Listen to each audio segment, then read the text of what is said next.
Between the 26th of June and the 8th of July, I had a chance to visit Ukraine. And I went there to do some volunteer work to help renovate a school in the Sumy region. And on the last day, the 7th of July, I had a day off near Kiev. And I wanted to spend this day to visit the Anastasia-inspired kingdom main village near the Montesian region, near Kiev. And in the days before the 7th, we tried calling the village, we tried reaching them through Facebook, we tried contacting people who might know them. But no, we couldn't reach them. So on the 7th, on the Sunday of the 7th, me and this angel who guided me took a taxi and just went there. From the first thing we saw when we arrived there, after the taxi driver had questioned a lot of locals to find it, was this dirt road. And as we were driving along this road, we saw this arch of trees. And as soon as we passed it, I was beginning to recognize living fences. We continued on for a bit. The driver took a random road. And as I rolled down the window, I could feel, this is it, we're here. So we got out of the car and we stood there listening to the sounds of the insects, the sounds of the birds, the sound of the wind playing in the trees, and we felt the warmth of the sun. I could feel it was welcoming me. And as we continued on the path, we came to a house.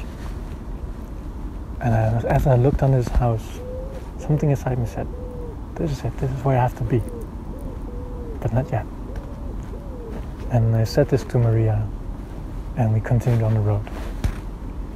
And almost immediately, we spotted the dark shape of a man walking towards us.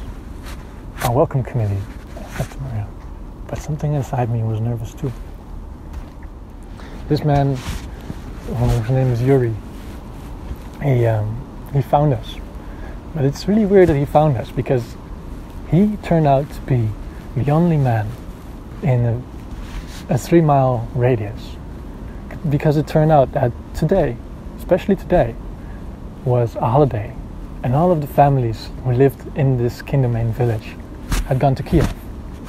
There was nobody in this village except this man who we met 3-4 minutes after arrival. Yuri showed us around his home, showed us his greenhouse where the vegetables are grown, showed us his cat, showed us the rooms that he made, a beautiful bathroom, and he showed us the view from his attic.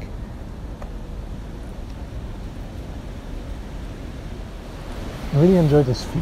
I enjoyed seeing the living fences, the freshly planted fruit gardens, and seeing how the water lilies are growing on the ponds.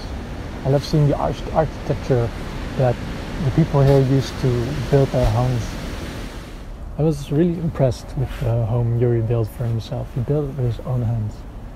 It took him 6 years, but he did everything from floor heating to those plumbing, septic tanks.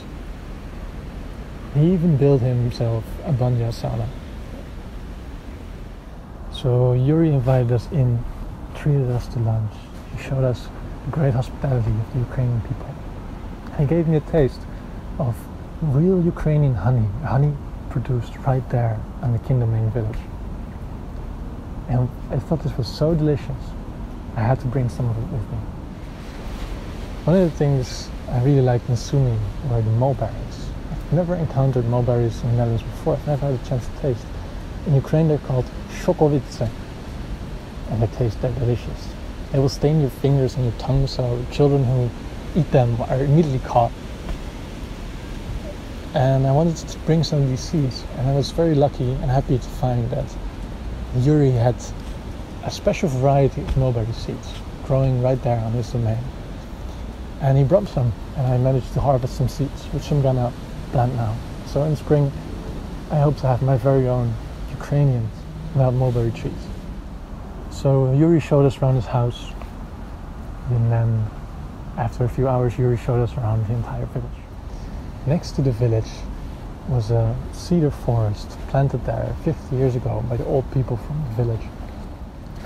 This forest has an air of purity, of air of healing.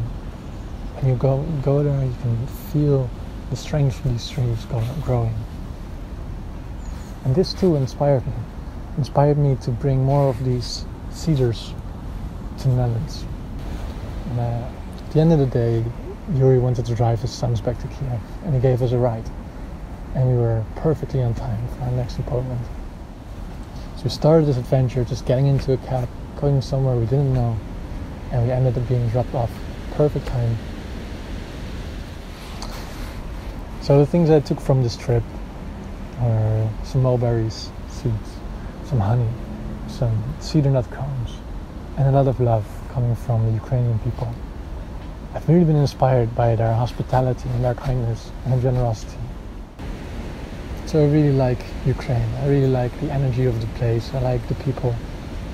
And I really hope to come back there one day.